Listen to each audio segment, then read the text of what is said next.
ఇంద్రపాలెం గ్రామంలో private school ప్రారంభించి సామాన్య మధ్యతరగతి పిల్లలకు చక్కటి విద్యాబుద్ధులు నేర్పుతున్న లిటిల్ బర్డ్స్ స్కూల్ యాజమాన్యం అభినందనీయులని కాకినాడ రూరల్ ఎమ్మెల్యే పంతం వెంకటేశ్వరరావు అన్నారు.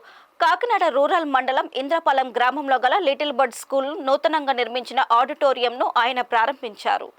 ఈ కార్యక్రమానికి స్కూల్ చైర్మన్ మూర్తి అధ్యక్షత వహించగా ఎమ్మెల్యే పంతం నానాజీ ముఖ్య అతిథిగా పాల్గొని రిబ్బన్ కత్తిరించి ఆడిటోరియంను ప్రారంభించారు. ఈ సందర్భంగా పంతం నానాజీ మాట్లాడుతూ విద్యా వ్యవస్థలో మార్పులు వచ్చి విద్యార్థులకు వ్యాయామాలు కరువయ్యాయని ఆవేదన వెలుబుచ్చారు. విద్యార్థులను గదుల్లో బంధించి ఒత్తిడితో విద్యను బోధించడం ద్వారా చిన్నతనంలోనే వారు నిస్సత్తువకు లోనవుతున్నారని పేర్కొన్నారు. దీనిపై మార్పు రావాలని ఎమ్మెల్యే నానాజీ ఆకాంక్షించారు. టీడీపీ నియోజకవర్గం కోఆర్డినేటర్ కట్కంశెట్టి బాబీ మాట్లాడుతూ లిటిల్ బర్డ్స్ స్కూల్ యాజమాన్యం విలువలతో కూడిన విద్యను అందించడం అభినందనీయమన్నారు.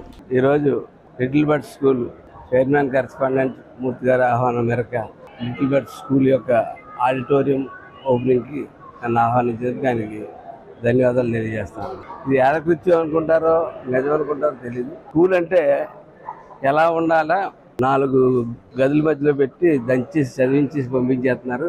మనుషులు ఫిజికల్గా కూడా కనీసం ఎక్కడ పిల్లలు చాలా ఇదైపోతా ఉన్నారు. ఫిజికల్గా చిన్న వయసులోకి చేయి పెట్టాడు, కాలు పెట్టాడు, ఇటువంటి కార్యక్రమాల్లో మా చిన్నప్పుడైతే డ్రిల్ పీరియడ్ ఉండేది, మంచి గ్రౌండ్ ఉండేది, స్టేడియం ఉండేది.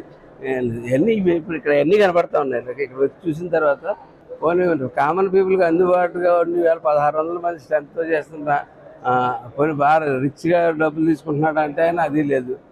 కామన్ పీపుల్ అందరికీ అందుబాటులో ఉంది. గౌరవనీయులైన శాసనసభ్యులు పంతం నానాజీ గారికి ఈరోజు ఈ ఆడిటోరియం ఓపెన్ చేయడానికి పిలిచిన వెంటనే ఆయన ఒప్పుకొని ఇచ్చేసి ఆడిటోరియం ఓపెన్ చేసినందుకు ఆయనకి నా కృతజ్ఞతలు తెలియజేస్తున్నాను.